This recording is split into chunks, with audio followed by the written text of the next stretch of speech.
Magandang tanghali po sa lahat, Luzon, Visayas, Mindanao. Tayo nagbabalik dito sa aking YouTube channel at saka doon sa aking FB page po. Maraming salamat po sa nanonood sa dalawa kong video po. Ayan, Samuel TV po rito sa ating YouTube channel, 29 po. At magandang tanghali po sa lahat. Mayroon na naman tayong pag-uusapang barya. Nandiyan po sa ating harapan. Ayan po. Magandang tanghali po sa aking mga subscriber dyan.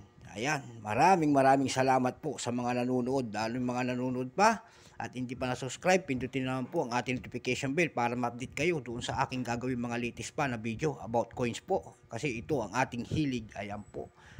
Magandang tanghali po sa lahat ng kolektor ng Pilipinas kung saan kayong panig ng mundo po. Ang pag-uusapan nating coins po ay Brazil. Ayan po, Brazil. 10 centavos. Ayan. Special shoutout ko pala ang ating kaibigan dyan. Yung ating nabilihan ng coins. Mali pala yung kanyang pangalan. Binabati natin. Special shoutout dyan kay Divina de Gracia po. Ayan. Divina. Ayan. Divina Gracia. Ayan po. Magandang tanghali po sa inyo. At sa aking nabilihan ng coins. Magandang tanghali po sa lahat. Ayan po.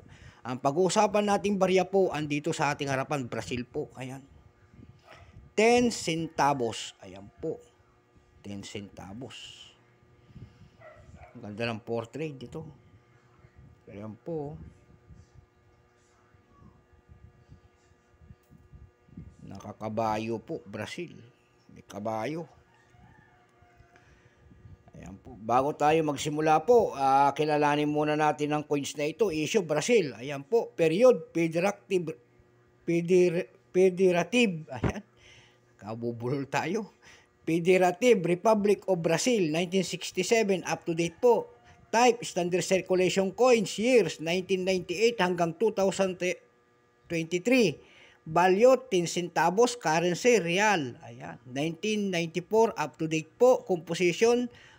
Bronze, plated steel. May bigat po itong 4.8 grams. Mahaba naman na 20 mm. Kapal po na 2.23 mm. Shape round, syempre. Orientation po ay coin alignment number N-2253. Reference number KM-649. Ayan po, 2013 po. Ang kanyang percentage po ay 23%. Ayan.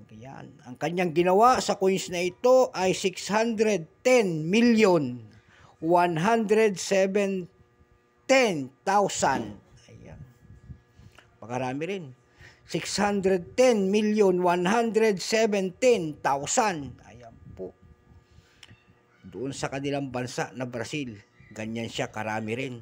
23% po, pero mayroon na siyang presyo doon sa ating numista.com po na tinatawag nilang selling price or appraisal price. Yung verify niya 8 pesos, yung extra fine ay 10 piso, almost uncirculated 10 piso rin.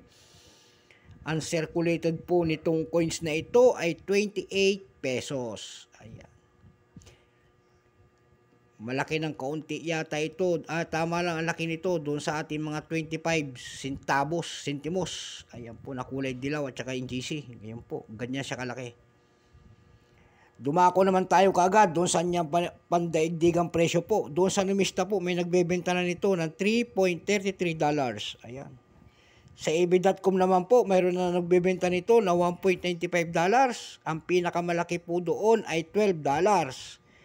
Ang mayroon din po nakalagay doon na $1.99. Ayan. Sa carousel po, dako tayo. Carousel.com PH po. 100 po ang benta nito sa isang piraso. Ayan. Naliwanagan tayo. Ayan, world coins po ito, Brazil. Ayan. Para mga Brazilian coins. Magagaling din sa mga football yan, mga Brazil. Ayan. Gagaling. Ayan po, so hanggang dito na lamang ang ating talakayan dito sa coins na ito at magandang tanghali po, Luzon, Visayas, Mindanao, kung saan kayo panig ng mundo po. Special shoutout natin, Divina de Gracia po. Ayan, binabati ka. Divina de Gracia, ma'am, magandang tanghali po. Ayan. At sa ating mga subscriber po, maraming salamat po sa panonood ng aking YouTube channel. Yung mga hindi naman po nakapag-subscribe, pwedeng pindutin nyo po ang ating notification bell. Subscribe po para ma-update po kayo doon sa aking latest na mga video pa po. Bye-bye.